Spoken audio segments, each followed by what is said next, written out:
Hai, ketemu lagi. Hari ini kita akan belajar masih seputar tentang pramuka siaga. Aku anak mandiri dari Bahasa Indonesia tema 8 subtema 2 kelas 3 SDMI. Tujuan pembelajaran yang pertama, siswa dapat mengidentifikasi atribut yang digunakan anggota pramuka. Yang kedua, siswa dapat menjelaskan maksud dari atribut pramuka. Kita mulai ya. Anggota pramuka dilatih untuk dapat bekerja secara mandiri, terutama dalam menyiapkan dan memakai seragam pramukanya sendiri. Seragam pramuka lengkap terdiri dari yang pertama, baju dan celana atau rok. Yang kedua, baju yang dilengkapi tanda atau atribut pramuka. Dan yang ketiga, tutup kepala dan setangan leher. Yang keempat, ikat pinggang. Dan yang kelima, kaos kaki dan sepatu. Nah, coba kalian lihat, ini adalah gambar penggunaan tanda atau atribut pramuka siaga putri maupun siaga putra. Nah, perbedaan yang pertama terlihat dari tanda pandu dunia. Tanda pandu dunia siaga putri berbentuk lingkaran dan berada di kerah leher, sedangkan tanda pandu dunia siaga putra terletak di dada sebelah kanan. Kemudian ada tanda pelantikan. Tanda pelantikan siaga putri berbentuk lingkaran berada di kerah sebelah kiri. Dan tanda pelantikan siaga putra terletak di dada sebelah kiri.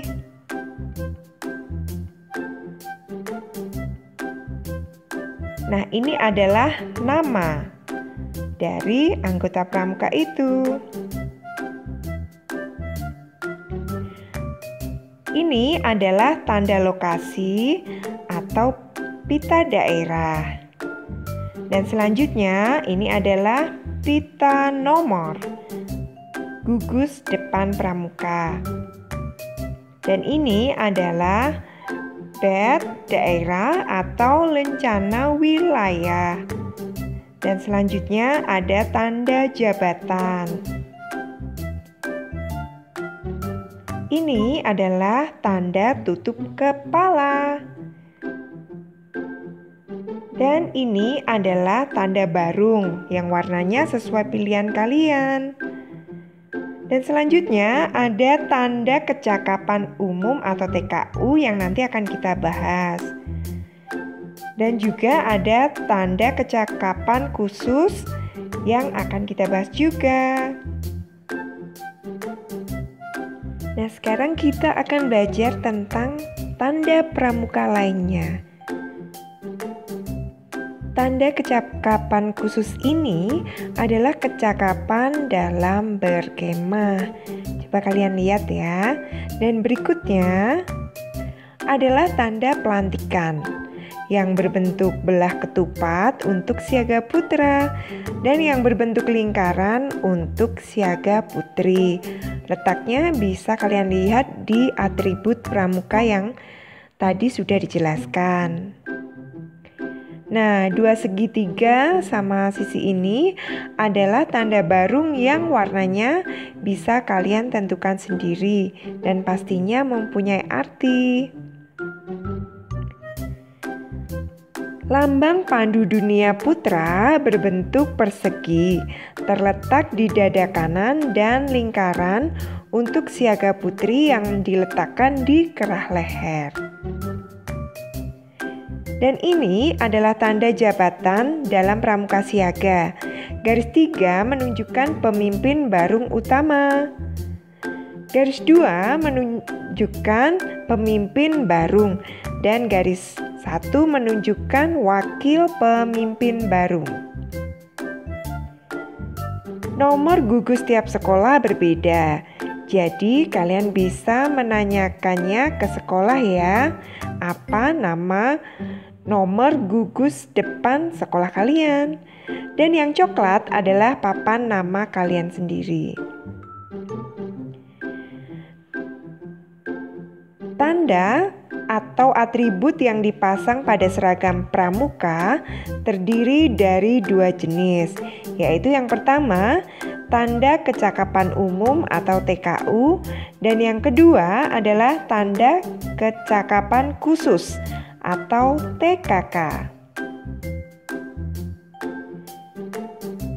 Tanda kecakapan umum adalah tanda yang digunakan oleh semua pramuka, yaitu 1.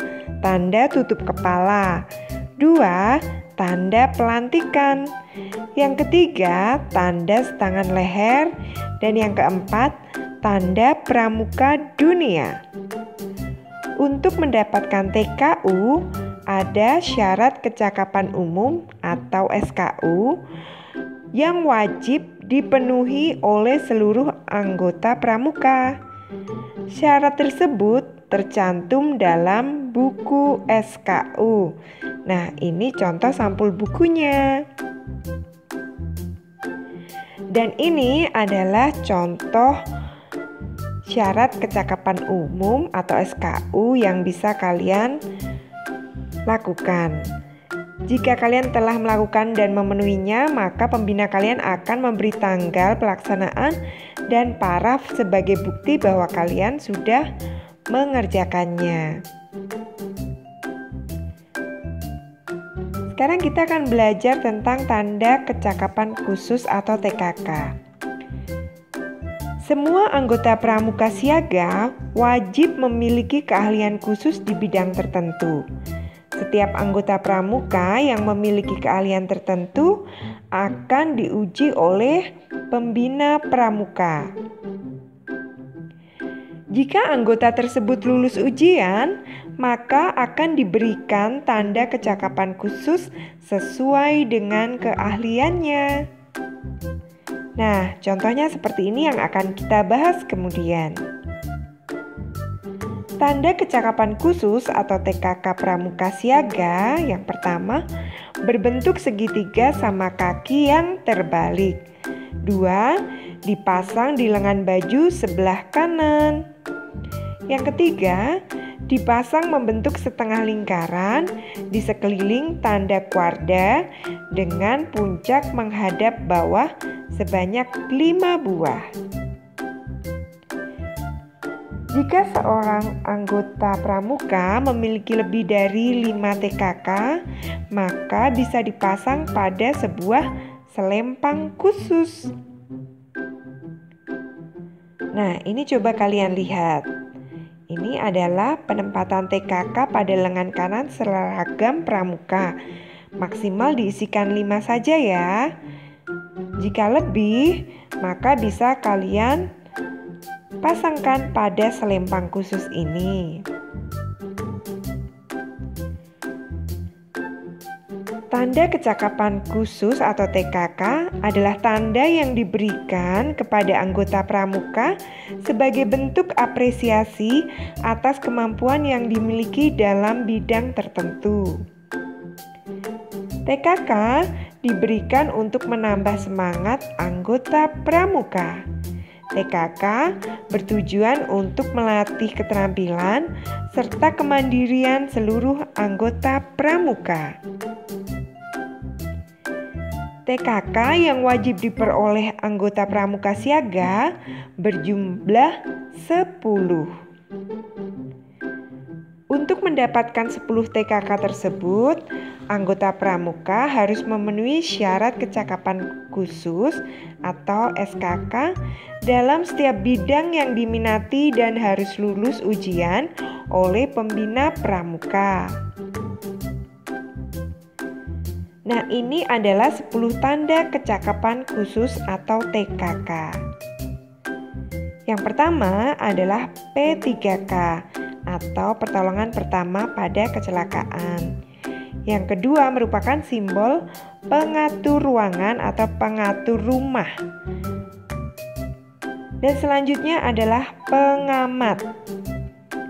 Ini kalian bisa dipraktikkan dengan cara membawi atau memahami sayuran yang kalian kenal. Lalu juru masak, apakah kalian bisa memasak dasar atau tidak? Dan selanjutnya adalah berkemah. Paling tidak syaratnya adalah mengikuti persami. Dan selanjutnya adalah penabung. Apakah kalian memiliki rekening tabungan atau kebiasaan menabung? Dan selanjutnya adalah simbol menjahit. Kelas 3 ini kalian telah belajar jahit dengan teknik veston. Nah, itu bisa digunakan. Kemudian juru kebun bisa menanam tanaman. Kemudian pengaman kampung, kalian harus bisa memberi tanda atau melaporkan kejadian kriminal yang ada di sekitar kalian. Misalnya pencurian dan tindak kriminal lainnya. Kemudian ini adalah simbol gerak jalan. Selain 10 TKK wajib anggota Pramuka Siaga, ada TKK lain yang bisa didapatkan oleh anggota Pramuka Siaga. TKK tersebut terdiri dari 5 bidang. Oke, sekarang kita akan belajar tentang tanda kecakapan khusus lainnya. Yang pertama, yang berwarna dasar kuning. Warna dasar kuning ini merupakan bidang agama, mental, spiritual, moral, pembangunan, pribadi, dan watak. Nah, di sini ada penabung, pendidikan KB, khotib, qori, mualim, sholat, sakramen gereja, dan lain-lain. Bisa kalian lihat sendiri ya. Dan selanjutnya adalah TKK yang berwarna dasar merah. Ini merupakan bidang patriotisme dan seni budaya. Contohnya pengatur ruangan, pengatur rumah, pengatur meja makan, dirigen, penyanyi, pelukis, juru gambar, pengarang, dan lain-lain. Kemudian ada TKK yang berwarna dasar putih yang merupakan bidang ketangkasan dan kesehatan. Bisa kalian lihat sendiri ya, gambar dan tulisannya. Dan kemudian ada TKK yang berwarna dasar hijau yang merupakan bidang pembangunan dan keterampilan. Dan ada TKK yang berwarna dasar biru, merupakan bidang sosial, perikemanusiaan, gotong royong, ketertiban masyarakat, perdamaian dunia, dan lingkungan hidup. Macamnya atau apa saja bisa kalian lihat pada gambar dan tulisan yang ada. Nah, latihan soal pertama. Coba kalian lihat gambar yang dilakukan Udin. Nah, menurut kalian, kecakapan khusus apa yang dimiliki oleh Udin? Lingkarilah TKK yang tepat. Sudah kalian pause videonya? Oke, kita akan membahasnya. TKK atau tanda kecakapan khusus yang dimiliki Udin adalah yang pertama, pengatur ruangan atau pengatur rumah. Dan yang kedua adalah penjahit. Yang ketiga, juru kebun. Dan yang keempat adalah juru masak. Nah, kemudian soal nomor 2, lingkarilah gambar yang termasuk tanda kecakapan khusus. Dan yang ketiga adalah lingkarilah gambar yang termasuk tanda kecakapan umum. Dan yang termasuk TKK atau jawaban nomor 2 adalah ini dia. Dan sekaligus jawaban nomor 3. Semoga kalian betul semua. Latihan soal kedua. Apa saja tanda pengenal yang dimiliki Siti dan Lani? Apa saja persamaan dan perbedaannya? Nah, ini merupakan persamaan dan perbedaan. Persamaannya ialah yang pertama, Siti dan Lani memakai tanda tutup kepala. Siti dan Lani juga memakai tanda pelantikan. Yang ketiga, mereka memakai tanda pandu dunia dan juga memakai tanda kecakapan khusus. Siti dan Lani memakai lencana wilayah dan juga memakai pita daerah. Mereka memakai tanda barung. Nah, perbedaan yang ada pada Siti dan Lani adalah yang pertama, Siti memakai papan nama sedangkan Lani tidak. Yang kedua, Siti memakai tanda jabatan sedangkan Lani tidak. Dan yang ketiga, Siti memakai lencana wilayah Jawa Barat sedangkan Lani memakai lencana wilayah DKI Jakarta. Kesimpulan dari pembelajaran hari ini adalah tanda atau atribut yang dipasang pada baju pramuka itu ada dua, yaitu tanda kecakapan umum atau TKU dan tanda kecakapan khusus atau TKK.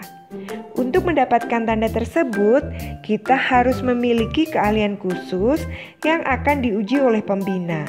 Jika kita lulus ujian, maka tanda yang sesuai dengan keahlian kita berhak mendapat tanda yang sesuai.